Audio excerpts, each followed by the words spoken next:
Мына ұлттық кеңестің отырысынан мен ешқандай оң өзгерістер күтпеймін. Ешқандай үміт жоқ, өйткені кезінде осы ұлттық кеңес құрылған кезде әрине үміттенгенбіз, өзгерістер болады деп, саяси өзгерістер болады деп. Бірақ та ешқандай нәтиже жоқ. Міне 2 жылдан асып кетті. 3 жылға кетті. Міне мысалға саяси партиялар туралы заңға өзгерістер енгізілді деді. Енді саяси партияны тіркеу оп-оңай болады деді. 2 есе неше түрлі квоталарды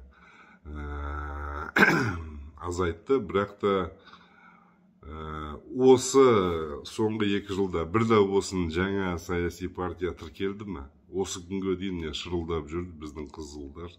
Неше түрлі әлгі партияларды, ешкімге зияны жоқ, әлгі жасыл партия, тағы басқа партия тірке алмай. Сол көзім әбден жетті. Біздің билікке ешқандай бәсекелестік қажет емес. Біздің Нұр Отан партиясына ешқандай бәсеке, балама қажет емес. Сондықтан баяғы жартас, сол жартас. Біз ақырын өзіміздің тәуелсіздігімізді мынау Ресейге саудалап жатырмыз. Жалпы мысалға ешқандай бір да болсын мен мынау ұлттық кеңестің мүшесі бір күрделі бір сауалды президенттің алдына қойған көрген емеспін соңғы осы 2 жылда, өкінішке орай. Сондықтан ешқандай үміт күтпеймін.